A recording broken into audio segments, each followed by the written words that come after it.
Hello there, dear lady. Well, obviously, I know that delivering you this message here may be overstepping a bit of a boundary, but I do so for moral purpose. I will guarantee you this, that if you are willing to push through the thorn brush here and accept this message, it will be gold. So as I figure it, you can always stop this at any time. The boundary is this, dear lady. It's in how much are you willing to listen in on these recordings.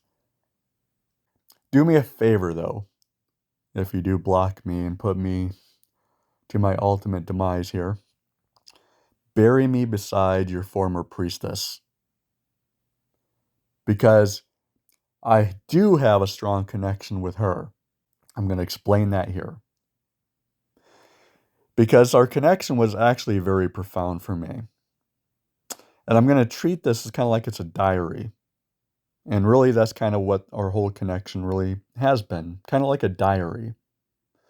Exercising my deep insights and pulling deeper truth out of what I've been experiencing. And this was definitely a deeper truth, dear lady. You left me a Marco Polo video. It's the one where you were by your bookshelf in the light. The rainbows were coming in. And I can tell that you were spiritually grounded in this video compared to all your other videos and recordings where you were mostly in your car. This one was way different. You went to the deep. This is what I mean about the potential of our connection. The deeper we go, the denser the source material. You were vulnerable in opening to me about this former priestess, or this, I guess you feel like in your past lifetime you were a priestess, a woman of the cloth. So there seemed to have been a bit of a death and resurrection, now coinciding with Easter. A death and then a resurrection of a new you. She's the former life. But she was a woman of the cloth. And now when I think of a woman of the cloth, dear lady, I think of a woman who is grounded. And I recall last year you asked me to keep you grounded. So, dear lady, the way I'm going to keep you grounded now is by pointing to you the argument that you said you were having with your former priestess around the subject of celibacy. And your argument with her is that that strategy is archaic. It no longer works in today's society. That we should have sex based on our passions. Dear lady, I'm just pointing to you that your former priestess is correct, and that following celibacy will keep you grounded. And I take that as a moral obligation. See, that's more transcendent than a romantic pursuit. And now, to me, this transcends more than just beyond you. This goes into the entire realm of society. I mean, I look at the birth rates, they're declining. And they're near extinction levels if they're not already. We got to do something about this if we care. So there's obviously a root cause as to what is creating the decline. I'm just looking at it from a bird's eye view. I'm noticing a problem. I care. You're a good example of what I believe is going on in our world. A declining effect. So to reverse tide, there must be action.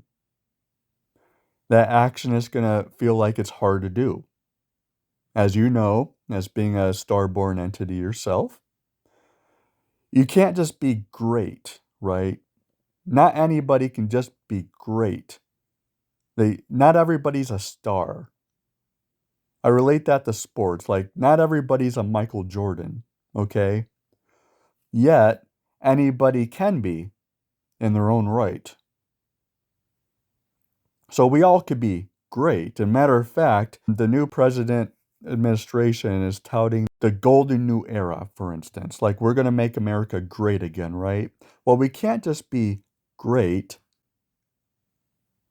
and then also still have trillions of dollars in debt. It doesn't work. Just like you can't be a great team, but then have all these losses, right? We didn't prove greatness to ourselves, so therefore we're missing the necessary steps it takes to become great. We have to do the hard work. So when I reflect on this Marco video you left me, and you were remarkably spiritual in this video, and then when you drew to the deep and shared that about you, I just want to let you know what the impact of that was. Why it's worth and so valuable to go down to the deep and be that vulnerable and bring to the surface that deeper truth. Because notice, dear lady, when you just look at this from a bird's eye view, along with me. So try to be like, you know, that 1980s song, Up Where We Belong by Joe Crocker? Look that up. Listen to it. It's a beautiful song. And I believe what the meaning and purpose of that song wasn't just merely romance, but it's like a position we need to actually be in for there to be true peace. We have to climb a mountain together. Now, this corresponds to the pyramid on the back of the dollar bill, where there's that upper eye and it's glowing. But in order to really have unity, like that is what the symbol of unity is. If we're going to be truly under God in unity, we have to see through the same eye. Now, I'm going to tell you what that eye is. It's going to be celibacy. It makes ultimate sense that if we became a nation that has followed down this path of instant gratification, which is evident by how far in debt we are, about how many wars we've been in, about how corrupt things have become, and how low our birth rates are. The scoreboard is telling us we're losing. So therefore, we can't say that we're going to go into a golden new era because of all this. We've already proven to ourselves that the methods, beliefs, practices, rituals are leading us to death. So we're going in the wrong path because of instant gratification. So to reverse that tide, we must do the opposite. It's that simple. Celibacy, then. It is the ultimate delaying of our gratification against our ultimate primal urge, which makes us stronger.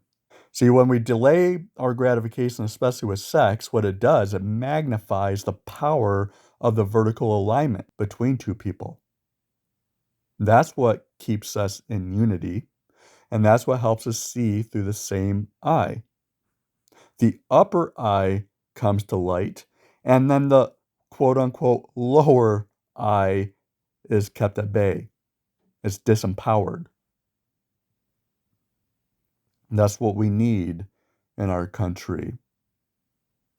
So I wanted to share with you my complete gratitude that at that point in time, you saw the power in sharing your vulnerability with me.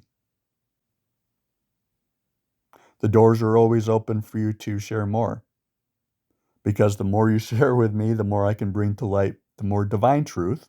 Because it's what the world needs to hear, dear lady. So may you join me in that effort by at least not blocking this video and keeping the channel open in this connection forevermore. Until next time, keep your fire burning.